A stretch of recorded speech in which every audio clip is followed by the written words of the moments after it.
Assalamualaikum warahmatullahi wabarakatuh.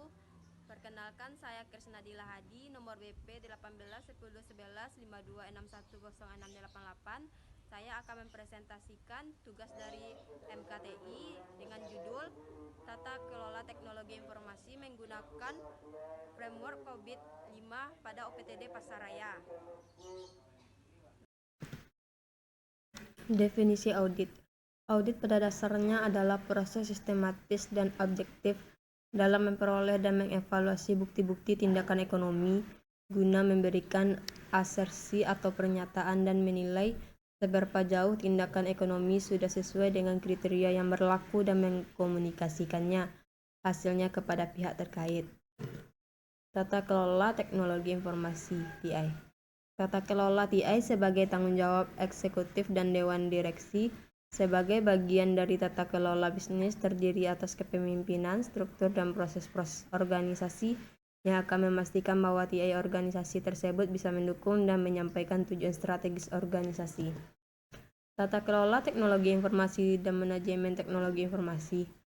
Tata kelola teknologi informasi dan manajemen teknologi informasi memastikan bahwa tujuan perusahaan tercapai dengan mengevaluasi pemangku kepentingan, kebutuhan, kondisi, dan pilihan, menetapkan arah melalui prioritas dan pengambilan keputusan, pemantauan kinerja, kepatuhan, dan kemajuan terhadap arah dan tujuan. Salah satu kunci fokus tata kelola teknologi informasi adalah untuk menyelaraskan teknologi informasi dengan tujuan bisnis. Sebagai penjelasan, dapat dikatakan bahwa tata kelola teknologi informasi adalah perpaduan antara tata kelola perusahaan dan manajemen teknologi informasi.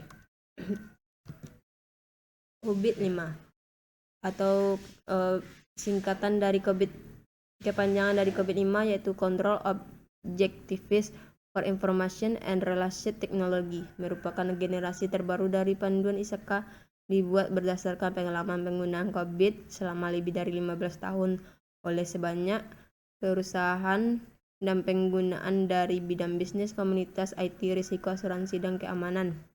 COVID-5 mendefinisikan dan menjelaskan secara rinci sejumlah tata kelola dan manajemen proses. COVID-5 menyediakan kerangka kerja yang komprehensif yang membantu perusahaan dalam mencapai tujuan mereka untuk tata kelola dan manajemen aset informasi perusahaan dan teknologi IT.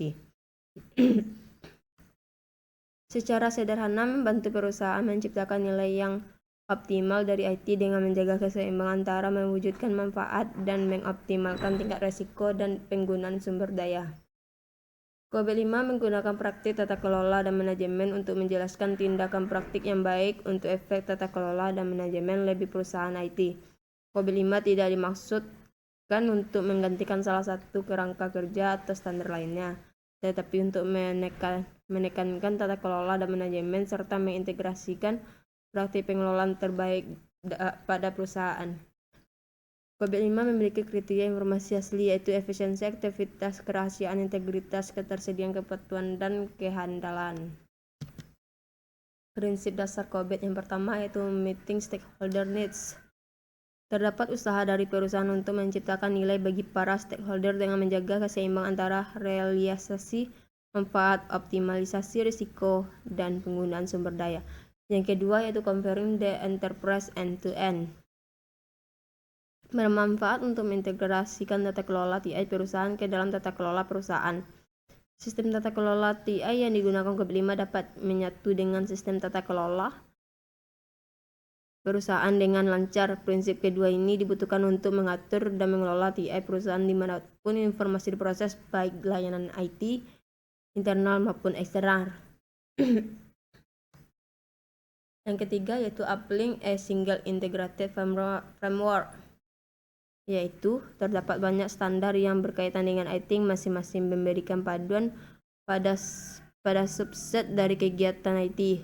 COVID-5 sejalan dengan standar lain yang relevan dan kerangka pada tingkat tinggi. Dengan demikian, COVID-5 dapat menjadi kerangka menyeluruh untuk tata kelola dan manajemen perusahaan. Yang keempat yaitu enabling a holistic approach, yaitu tata kelola dan manajemen perusahaan yang efektif dan efisiensi membutuhkan pendekatan holistik dengan mempertimbangkan beberapa komponen yang saling berinteraksi. Yang kelima yaitu separating governance from, yaitu COBIT membuat perbedaan yang cukup jelas antara tata kelola manajemen. Kedua hal tersebut mencakup berbagai kegiatan yang berbeda, memerlukan struktur organisasi yang berbeda, dan melayani untuk tujuan berbeda pula. Domain COBIT. COBIT 5 framework dirancang dengan 5 domain yang masing-masing mencakup penjelasan rinci dan termasuk panduan secara luas dan bertujuan sebagai tata kelola dan manajemen TI perusahaan. 5 domain yang ada pada COBIT 5 adalah AGM, yaitu Evaluate, Direct, and Monitor. Yang kedua yaitu APO, Allegiance, Plan and Organize. Yang ketiga yaitu BAI, Build, Acquire, and Implement.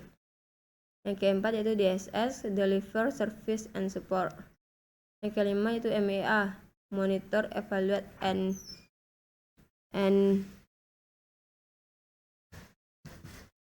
pengukuran tingkat kematangan. Salah satu alat pengukur dari kinerja satu sistem teknologi informasi adalah model kematangan maturity level. Model kematangan digunakan untuk mengontrol proses-proses teknologi informasi menggunakan framework COBIT. Dengan informasi menggunakan metode penilaian atau scoring, tujuannya adalah organisasi dapat mengetahui posisi kematangan teknologi informasi saat ini dan organisasi dapat terus-menerus berkesinambungan berusaha meningkatkan levelnya sampai tingkat tertinggi agar aspek governance terdapat teknologi informasi dapat berjalan dengan lancar. Audit software merupakan jenis software review di mana satu atau lebih auditor yang bukan anggota dari pengembang perangkat di luar organisasi yang melakukan pemeriksaan independen dari produk perangkat lunak proses software untuk menilai sesuai dengan spesifikasi standar perjanjian kontrak atau kriteria lainnya. Tujuan audit software adalah untuk memberikan evaluasi independen dari sesuai produk perangkat lunak dan proses tertentu yang berlaku, standar, pedoman, dan rencana. Apache Jmeter, yaitu sebuah perangkat lunak open source aplikasi Java murni yang dirancang untuk membuat perilaku fungsional tes dan mengukur kinerja Apache Jmeter pada awalnya dirancang untuk menguji aplikasi web, tetapi sekarang sudah diperluas untuk menguji fungsional lainnya. Vulnerability Scanner, yaitu sebuah program komputer yang didesain untuk mencari dan memetakan sistem untuk kelemahan pada aplikasi, komputer, atau jaringan. Meningkatnya pengguna internet membuat semakin banyaknya website yang bermunculan. Namun sangat disayangkan kejahatan internet terus meningkat seiring bermunculnya ragam artikel yang membahas masalah hacking. Tools yang digunakan untuk menganalisa kelemahan-kelemahan sistem adalah Nessus Scanner. Nessus Scanner merupakan kelompok free scanner. Tahapan pada penelitian ini yaitu pertama identifikasi masalah, selanjutnya pengumpulan data dan analisis data, hasil lalu pengumpulan bukti, terus identifikasi domain COBIT, dan selanjutnya hasil dan pembahasan. Pengumpulan data. Penelitian ini dilakukan melalui studi kasus di mana lokasi penelitian di UPTD Pasaraya Padang. Studi ini mengukur kematangan pengendalian proses teknologi informasi yang terjadi di lembaga-lembaga dalam rangka mencapai tujuan institusional berdasarkan pada COBIT Framework versi 5. Penelitian ini merupakan penelitian deskriptif. Penelitian ini terdiri dari data primer dan sekunder. Data primer diperoleh dari wawancara dan sistem operator yang didasarkan pada instrumen penelitian dengan menggunakan kuesioner, survei, dan observasi pada implementasi teknologi informasi. Analisis data. Setelah dilakukan pengumpulan data, penulis melakukan analisis data. Analisis data yang dilakukan terdiri dari analisis tingkat kematangan dan analisis kesenjangan.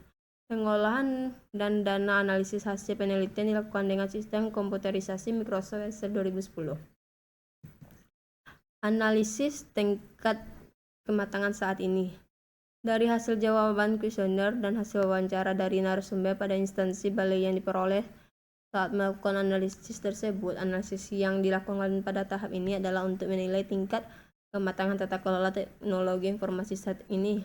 Akan tersedia jawaban dengan nilai 0 sampai 5. Daftar proses COBIT.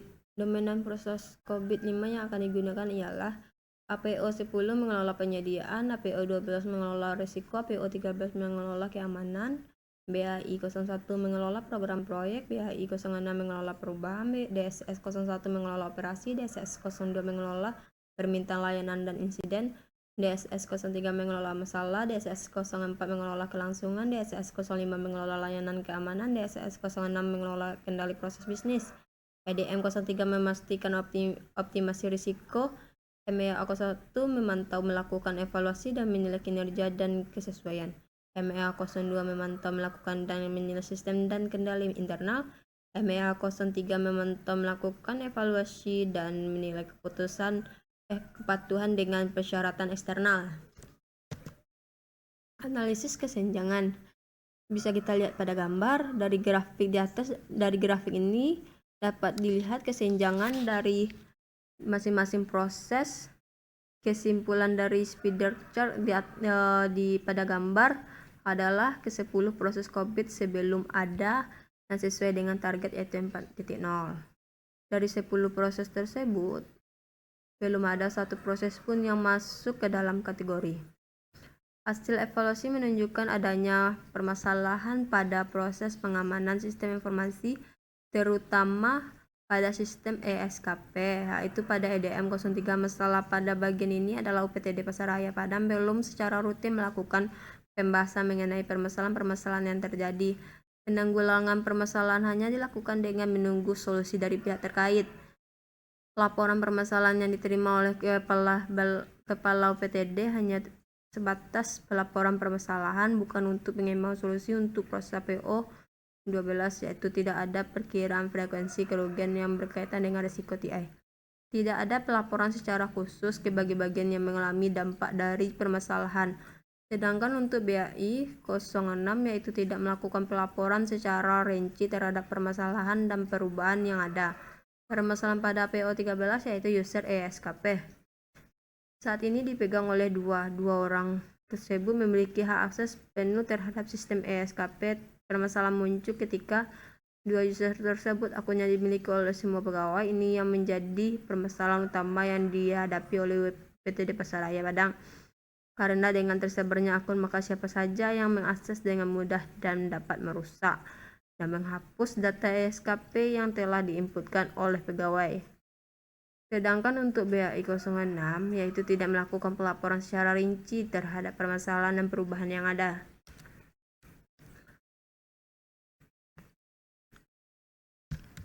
Selanjutnya itu pengujian vulnerability terhadap sistem ESKP. Dari gambar dapat diketahui jenis kelemahan dengan rincian.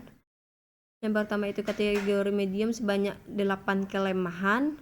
Kategori low sebanyak 4 kelemahan, kategori info sebanyak 33 kelemahan.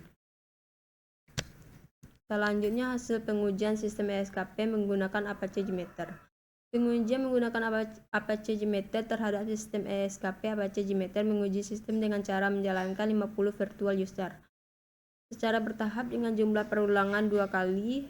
Dalam tes ini dapat throughput server prestasi kerja KKP go.id adalah 102.366 per menit, artinya server prestasi kerja.kkp.go.id dapat menangani permintaan 102.366 per menit. Deviasi prestasi kerja.kkp.go.id adalah 3781 dibandingkan dengan deviasi server Google yaitu 577 dengan nilai deviasi 3781 yang besar, maka dapat disimpulkan performa di sistem ESKP kurang baik dan perlu ditingkatkan kembali. Hasil tersebut diperoleh dari 50 sampai user virtual dengan rata-rata waktu respon yang dibutuhkan untuk mengakses sistem ESKP adalah 797 ms. Waktu respon yang paling cepat adalah 429 ms dan waktu respon yang paling lama adalah 5715 ms. Error yang ditemukan pada testing ini adalah 0%. Berdasarkan hasil penelitian yang telah dilakukan, maka dapat ditarik kesimpulan yaitu UPTD Pasaraya Padang telah menerapkan proses pengamanan data dan informasi pada rata-rata level. Definisi proses. Hasil pengolahan kuesioner mendapati nilai rata-rata untuk domain MEA, PO, BAI, DSS, dan MEA adalah 2,8 dari rentang nilai 0 sampai 5. UPTD Pasaraya pada Padang telah melakukan proses pengamanan dan baku atau sudah mengikuti standar yang ada. Hasil penelitian menemukan bahwa pada semua proses EDM 03, PO12, PO13, BAI 06, DSS 01, DSS 02, DSS 03, DSS 05, MEA 01, MEA 02, ke-10 proses ini hanya mampu memperoleh nilai rata-rata 2,8, artinya masih pada level definite proses. Beberapa kelemahan yang paling fatal adalah belum memiliki prosedur yang baku dalam proses pengamanan data dan informasi sehingga perlunya rekomendasi untuk mencapai tujuan yang diharapkan. Hasil audit keamanan menggunakan aplikasi Nessus Scanner. Hasil yang didapat adalah pada aplikasi SKP terdapat kategori medium sebanyak 8 kelemahan, kategori low sebanyak 4 kelemahan, kategori info sebanyak 33 kelemahan. Hasil testing menggunakan aplikasi tester Apache Meter didapat hasil sebagai berikut. Performa aplikasi hasilnya throughput adalah 102.366 per menit dan deviasi adalah 3.781. Respon time sistem SKP adalah rata-rata 797 ms. Dengan hasil demikian, aplikasi SKP perlu ditingkatkan dalam keamanan, throughput, dan performa sehingga aplikasi dapat berjalan dengan lancar.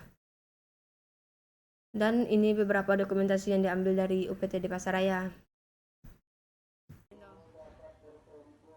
Demikianlah presentasi saya. Apabila ada kesalahan dan kekurangan, mohon dimaafkan. Wassalamualaikum warahmatullahi wabarakatuh.